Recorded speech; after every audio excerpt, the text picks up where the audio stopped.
Hello class, आज हम पढ़ेंगे derivation of Hamilton's principle from D'Alembert principle. तो डेरिवेशन करेंगे of Hamilton's principle from D'Alembert principle. तो इससे पहले जो क्लास हुई थी उसमें हमने बताया था प्रिंसिपल ऑफ वर्चुअल वर्क। तो what is mean by principle of virtual work? If a system is in equilibrium, मतलब a number of forces acting on a system या body, then the resultant of the forces to the body is 0. If we take the individual forces as a force F1 displaced delta R1 and F2 delta R2, then the resultant of the forces, that is F1 dot delta R1 plus F2 dot delta R2 up to Fn delta Rn. This is net work done if the force is in equilibrium is 0. So from here summation Fi that delta Ri, that is virtual displacement, and this is the force in equilibrium, net force on the system. Fi dot delta Ri, this is the virtual work that is always equal to 0. This is known as principle of virtual work. Principle of virtual work. Here the body या system is in equilibrium, so it is static system. It is static system. Static system. Net force on the system या body is 0, so the system is said to be in rest. Yeah, this problem is a static problem. This principle of virtual work is modified by D'Alembert. If the net force acting on a body, then it is used in change in momentum of the body. By Newton's second law, we can say that force, if acting on the body and it displaces, real displacement is there and there is time rate change of velocity, and the force is equal to rate of change of momentum of the body. So if we take this factor Fi minus that dpi by dt, या this is Fi minus P I dot लिख सकते हैं, rate of change of time होगा ना जहाँ पे भी, आप उसको एक डॉट ऊपर उसके लगा के दिखा सकते हो. तो F I minus P I dot, this will be 0. तो this dynamic problem, if here the system is in motion and it is a dynamic problem, और if we subtract this momentum here, that net force is here also equal to 0. तो we can use the force F I की जगह पे हम Fi minus P I dot use करके principle of virtual work apply कर सकते हैं. Now for a dynamic system, virtual work becomes Fi minus P I dot delta R I, this also equal to 0. For the whole system I 1 to n integration कर देंगे, that will also 0. This is known as D'Alembert principle for a dynamic system. तो dynamic system के लिए principle of virtual work modified by this formula. Using this formula we have to drive the Hamilton principle. Hamilton principle. Now from D'Alembert principle, तो D'Alembert principle for a dynamic system, D'Alembert principle, that is Fi minus P I dot delta R I summation I 1 to n is equals to principle of virtual work for a dynamic system, that is also equal to 0. From this principle we have to derive Hamilton equation या Hamilton principle. तो सबसे पहले हम क्या करेंगे, इसको अलग open करेंगे दोनों पे. I1 to n Fi dot delta Ri and minus I1 to n P I dot delta R I equal to क्या हो जाएगा, 0. अब पी आई डॉट की आप वैल्यू को यूज़ कर सकते हैं. पी आई डॉट क्या होगा, पी आई डॉट का मतलब है rate of change of momentum, या D by D T of momentum M V I, और डी बाय डी टी अंदर लेके जाएंगे, that is mass of ith, M I D V I by D T, और that is M I D by D T of V I होता है rate of change of displacement, R I position, तो ये आ जाएगा M I D are I by D T D square R I by D T square, that is R I double dot. तो आप इस momentum जो change है D P I D dot को आप लिख सकते हो M I R I double dot. तो आप यहाँ पे इसको एक्सचेंज कर लो, this term become I F I delta R I minus I one, P I की जो वैल्यू है वो है M I R I double dot delta dot with delta R I, that is equal to 0। Next step में आप क्या कर सकते हो,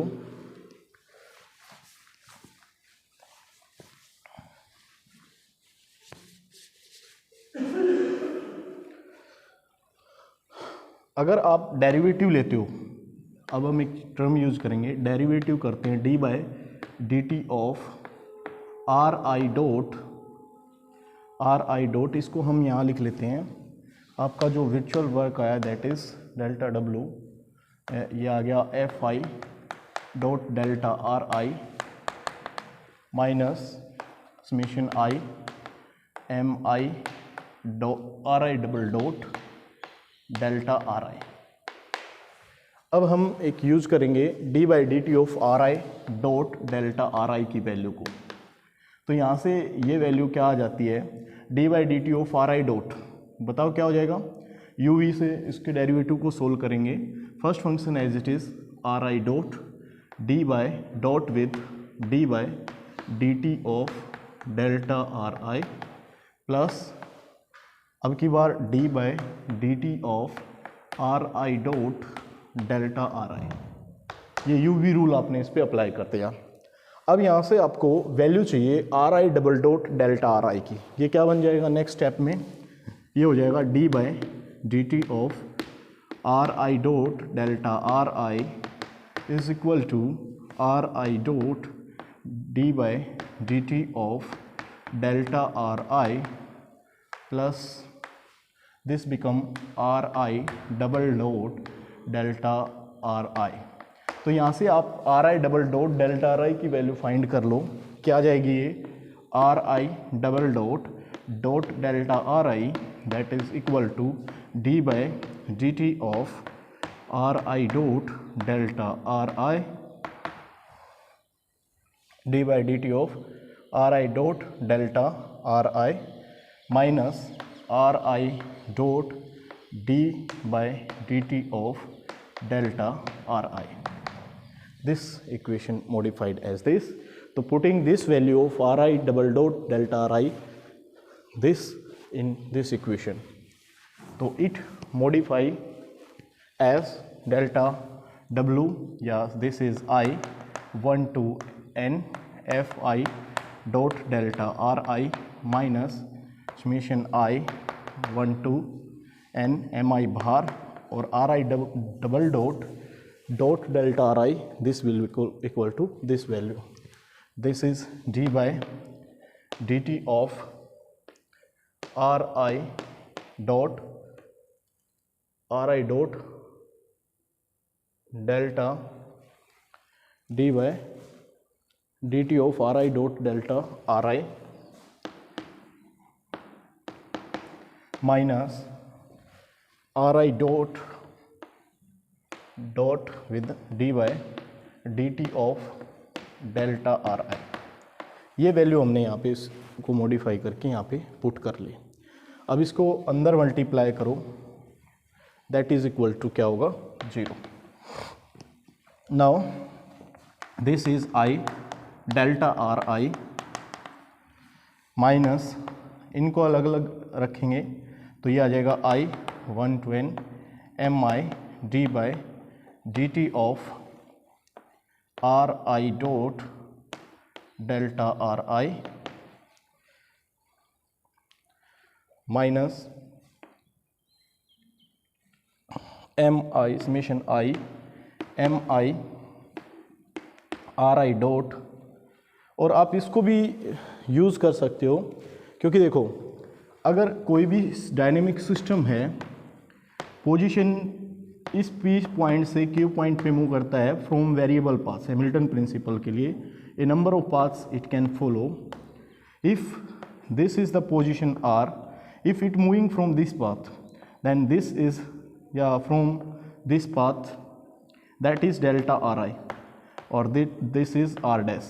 तो आप R dash पोजिशन वेक्टर को लिख सकते हो, R dash is equal to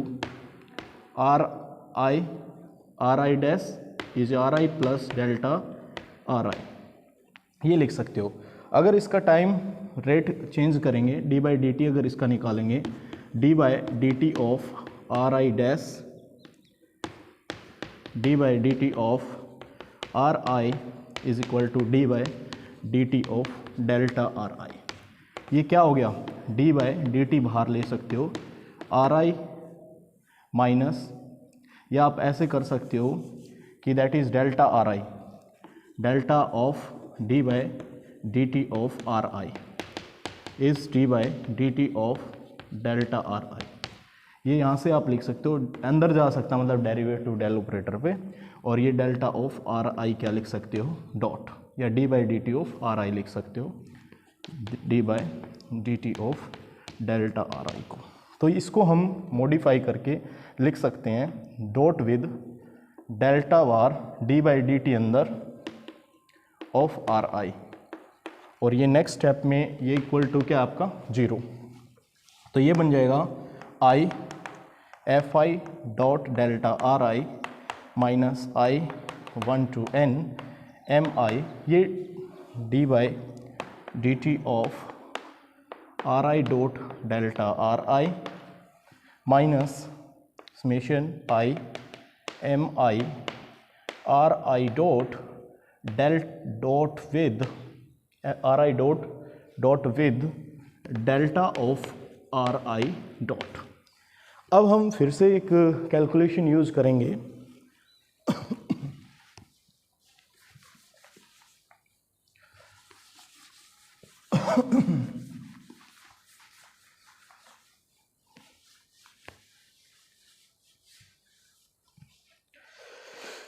R I dot with delta R I. अगर आप d बाय डी टी करो किसका, आर आई डॉट स्केयर का, आर आई डॉट स्केयर का, आर आई डॉट स्केयर का, तो इसका मतलब क्या है, ये d by D T of R I dot with R I, ये आएगा. ठीक है, d by D T of this या दिस. ठीक है, तो इसको आप क्या लिखोगे, R I dot as it is, R I dot as it is. ठीक है, और इसका change delta R I dot delta R I dot. ठीक है, और एक minute. Hello students, now here we note D by D T की बजाय हमें लेना पड़ेगा डेल्टा. तो delta of R I dot square अगर आप सोल्व करना चाहेंगे तो डेल्टा ऑफ क्या लिख सकते हो, आर आई डॉट स्केयर को R I dot with R I dot, क्योंकि किसी का भी स्केयर ऑफ मैग्नीट्यूड होता है dot product of the vector itself. तो आर आई डॉट स्केयर को आप लिख सकते हो R I dot with R I dot. तो यहाँ से क्या होगा, यूवी रूल फॉलो करो, delta of R I dot होगा एक बार R I as it is plus R I dot as it is, change of this dot with delta R I dot. तो ये यू डॉट प्रोडक्ट है वो commutative होते हैं, तो आप यहाँ पे लिख सकते हो 2 times of R dot delta R I. तो यहाँ से R dot delta R I dot की जो वैल्यू है वो आपकी वैल्यू क्या आ जाएगी, 1/2 of delta R I dot square. ठीक है, तो आप यहाँ पे इसको मॉडिफाई कर देंगे, ये क्या आ जाएगा, हाफ आगे, और डेल्टा भी आप बाहर लेके आ सकते हो, डेल्टा ऑफ पूरी टर्म से बाहर, और ये आ जाएगा आर आई डॉट का square. Okay, this is equals to क्या है, 0.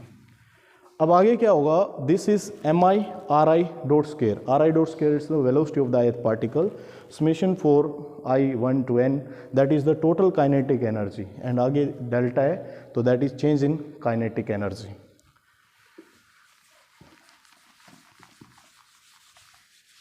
Here this factor is mi ri dot square is the kinetic energy from I1 to n. This is total and kinetic energy. If delta factor is here, so this is delta of total kinetic energy. This factor is here. Okay. Now the equation modified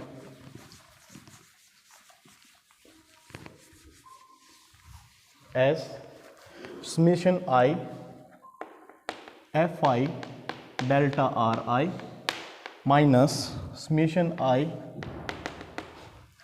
mi d by dt of ri dot delta ri, ठीक है, minus delta of T equal to क्या आ गया, 0. अब if the force is conservative, क्योंकि ये जो आपका Hamilton principle for a conservative system आप अगर डिफाइन करते हो तो वहाँ पे क्या होगा, the force is conservative, then it can be written as gradient of a scalar function, that is gradient of vi,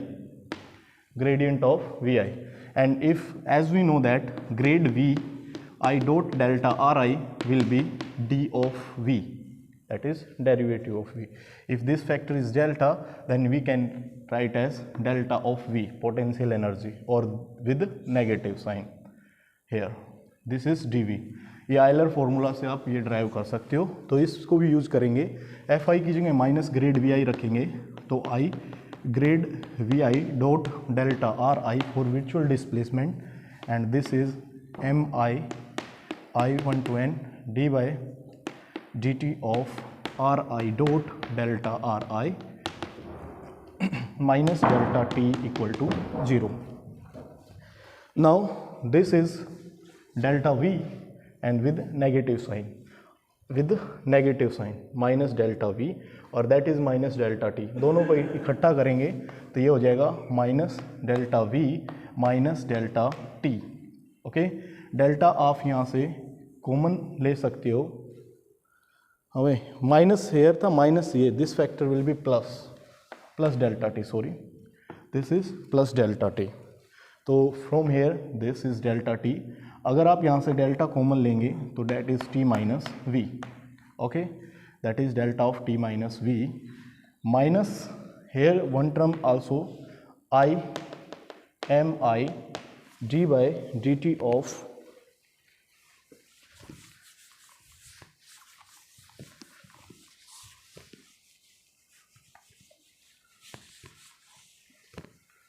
M I D by D T of R I dot delta R I equal to क्या होगा, 0. ये हमने Hamilton principle, sorry D'Alembert principle से ये drive कर लिया है. अब क्या करेंगे, हैमिल्टन प्रिंसिपल के लिए हमें चाहिए time, with respect to time integrate करेंगे फ्रॉम टाइम t1 से t2 तक. तो इस पे इंटीग्रेट करेंगे from t1 to t2 with respect to time. This is t1 to t2 with respect to time. This is Hamilton's principle, that is equal to क्या रहेगा, 0. Now this dt is removed by this dt. This factor delta के common ले सकते हो, t1 से t2, that is t minus v dt, and minus mi you can take out, summation I mi out from this, and delta R आई भी आप ले सकते हो, delta R I dot delta R I dot.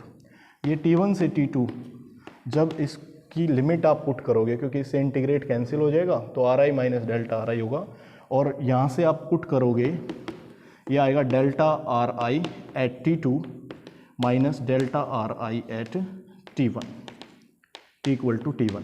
तो ये factor दोनों equal होते हैं, delta R I at t2 equal to delta R I at t1, क्योंकि एंड पॉइंट्स पे जैसे कि आप 4 different paths, path, a number of paths followed by the particle at this initial point, this is common point for all paths.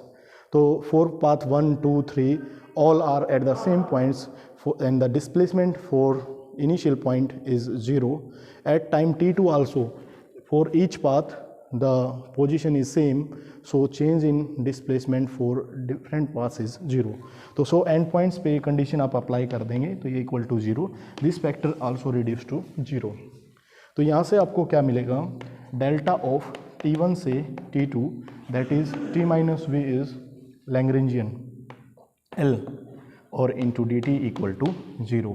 और या आप यहाँ से इसको बोल सकते हो change in this factor is 0, action integral का चेंज है वो क्या होगा 0, या आप बोल सकते हो t1 से t2 L वो क्या होगा एक्सट्रीमम, मैक्सिमम और मिनिमम. ठीक है, थैंक्स फॉर वॉचिंग.